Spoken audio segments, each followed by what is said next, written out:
My name is Laura, and this is Ryan, and we're from Montana State University. Today we're going to talk to you about the evolution of 3D movies, and then also talk about how circular polarization is used in 3D glasses.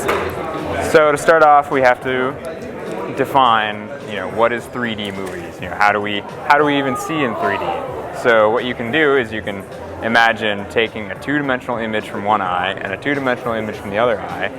And what happens is, because they're at a different perspective, your brain can synthesize that and show you, the width, height, and depth of your environment. And so an experiment you can do is you look at your thumb with one eye closed, and you look at it with your other eye. And you'll see it kind of jump back and forth. And this is a good demonstration of that effect. That is the actual effect your brain uses to understand the three-dimensional nature of it. And so, how do you bring this to a movie theater?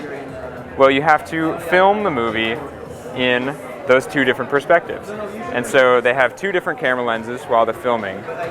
And then in the movie theater, they project one through a blue filter and one through a red filter. And you have special glasses that let the blue filter, the blue image through to one eye, and the red image through to the other eye. And so then your brain can combine them, and you get a 3D illusion in the theater.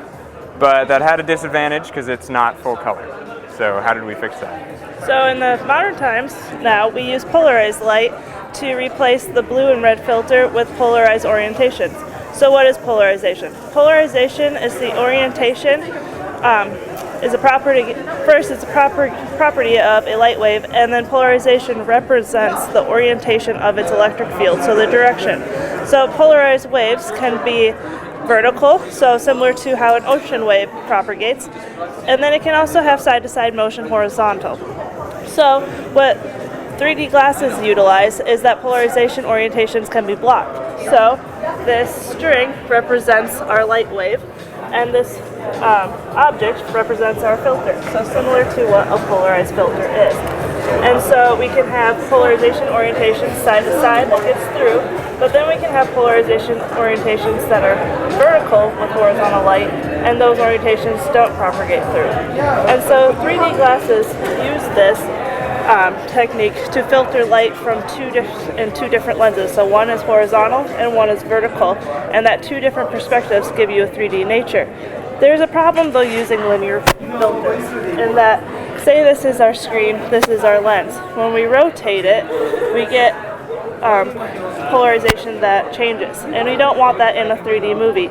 So our next technique is to use circular polarization.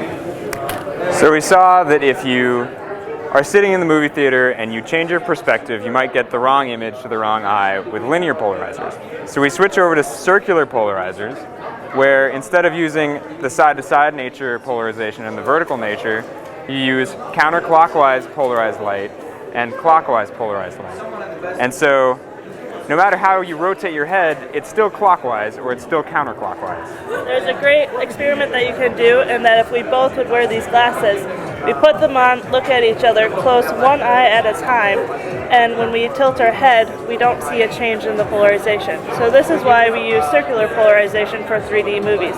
So just to recap, our eyes see in two different perspectives, and our brain uses those two images and process it into a 3D movie or a picture. And so that's essentially what 3D movies are trying to create with using polarized glasses. Thank you. And the silver medal, second place, for How Do 3D Movies Work by Montana State University.